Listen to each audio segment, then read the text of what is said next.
So, in this segment, we're going to be talking about why Joe Biden is so invested in defending the Good Friday Agreement. Now, I think I missed this one in June. I'm not going to lie. It is 5 months old, but it's quite interesting, especially now, given America's intervention and kind of how Lord Frost and the rest of the gangs, their tones changed very quickly when the Americans got involved and said just threatening to invoke Article 16 threatens peace in Northern Ireland. So I thought it's worth going through this article for anyone who doesn't know why Joe Biden is so personally invested in peace in Northern Ireland, because it is deeper than just America's connection with Ireland. So Joe Biden's commitment to defending the Good Friday Agreement is baked into his political history and identity. You know, Joe Biden, a very old man in the game, has been around for a long time, and because of that he gets a lot of stick, but also because of that we can see what kind of person he is. So it is also a pillar of US foreign policy. The Americans played a key part in getting the Good Friday Agreement done, along with a lot of other European countries, or sort of European countries as well. A massive international effort to get the Good Friday Agreement done. But it's also a pillar of US foreign policy, a rare issue of bipartisan consensus in an otherwise hyper-polarised political scene. Peace in Ireland and Northern Ireland is one of the few things Americans on both sides of the aisle actually agree on. Very few do they agree on. One of the stances Biden can take on the world stage without drawing fire from Republicans, and this is a thing that can galvanise the Americans around an issue. Biden's emotional attachment to Ireland has been a constant throughout his adult life and has become part of his political identity too. He routinely refers to his mother's family history and his ties to County Mayo. He quotes Irish poets and uses the examples of British rule in Ireland as a bridge to empathise with persecuted minorities. Let's not forget here, it was the Irish were persecuted by the Brits as well. They had those signs up: no blacks, no Irish, no dogs. So, you know, when people talk about white privilege and things like that, you've got to remember certain aspects of European history as well. You know, the Irish were not treated well by the Brits, not at all. After he won the election in November, the BBC's Nick Bryan asked if he had a quick word for the British broadcaster. The BBC, the president replied, "I'm Irish." At the first press conference as president in March, he recalled that his great-grandfather had been forced to leave Ireland because of what the Brits had been doing. So he talks directly about British colonialism and how a lot of Irish people had to leave the country because of British persecution. I'm sure he would cite things like the potato famine as well as another thing, which, you know, Bengali people and sort of people from the Indian subcontinent can relate with, the Bengal famine.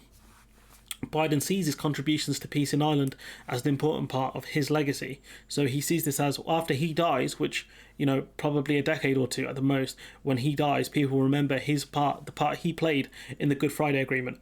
He was in a group of senators in the 1980s who began pushing for greater US diplomatic involvement to end the conflict. From his seat on the Senate Foreign Relations Committee, he helped push the Clinton administration into committing resources and political capital to brokering the agreement in 1998. So the Americans, there was a special envoy to Ireland to help get the Good Friday Agreement done. It was in a very long documentary I watched a couple of years ago. It was very interesting. I think it's a panorama one. The insisting that an international treaty to be upheld, Biden is seeking to restore the rule of law to the heart of US foreign policy. Now, you know, they're taking a dig at Donald Trump here as well, but the Americans are not very good on US foreign policy when it comes to following the law, and we see that across the Middle East. That's not one I'm going to argue too much today, but this point here from the author is a massive lie, so I'm not having that. Unlike the Iran nuclear deal, the Good Friday Agreement is not seen as a purely democratic achievement. George W. Bush also pursued its implementation during his presidency. Even under Donald Trump's administration, Special Envoy Mick Mulvaney was dispatched to warn the Brexiteers of the risk of creating a hard border by accident on the island of Ireland. So, Ireland. Sorry, I get told off pronunciation. So, what you can see here is three different presidents here, you know, who have not a massive divergence in ideology bar Trump, all saying the same thing, which is do not cause trouble in Ireland to the Brits. You've got George W. Bush saying it, you've got Joe Biden saying it, you had Donald Trump saying it, and you had Bill Clinton, who was very much involved in the peace process as well. when the Democrat Bob Menendez and the Republican Susan Collins sponsored a Senate resolution in March reaffirming bipartisan support for the agreement, it won unanimous support. This is a slam dunk for the Americans to pass through. A very easy thing for them to pass. Both sides agree on this. Both sides will get involved if needs be. Both sides have agreed to funding parts of Northern Ireland to help them because they know the situation over there. They know how much poverty impacts sort of crime and terrorism. Democrats and Republicans from the Friends of Ireland group in Congress have repeatedly signalled that the UK would have no hope of getting a free trade deal with the US if Brexit and tampering with the Brexit agreement jeopardise peace in Ireland. So the Americans have said that we will not get a trade deal with them by 2030, and if we continue down this route, it's very possible we will face sanctions from our biggest trading partners, and that's something we're going to talk about in a second. Brennan Boyle, a Democratic congressman from Pennsylvania and leading member of the Friends of Ireland group, told The Guardian, "This is a highly partisan time in American politics, and you've got to remember the few things that will unite the Americans, they'll run with. Both sides will run with it, so they look like they're doing something. Congress has a very low approval rating, so if it looks like they're fighting for the Irish, that'll probably boost their approval ratings." There are very few issues, precious few, that are truly bipartisan. Defence of the Good Friday Agreement and persevering peace on the island of Ireland is one of the few. And it's not just among elected officials. If you were to survey foreign policy and national security experts, whether they are left-leaning or right-leaning think tanks, you would find the same consensus. Frankly, this is just not a divisive issue in the US, it's a settled one. What the Boris Johnson government is doing in handling the Brexit negotiations is really isolating Britain from all of its traditional allies, and that's the key here. That the Americans, it's a bipartisan issue, not and more importantly that Joe Biden, the president of the United States, the one who is their official when he goes abroad. It's the president everyone wants to talk to, despite the fact that on the domestic scene he's not that powerful, but on the foreign policy scene he's very, very powerful. So let's not forget here, Joe Biden is going to be one of the ones pushing Britain to stop doing anything stupid. He did that during, I think it was the G8 summit or G7 in Cornwall, or wherever the hell it was, in the UK during the summer. The Senate and a lot more of the Congress people have been doing it more recently. And let's not forget here, when the Americans intervened recently, Lord Frost's tone changed very, very quickly. That's the key here. Once the Americans get involved, that's when Britain gets back in his box. Let's not forget the Suez Crisis.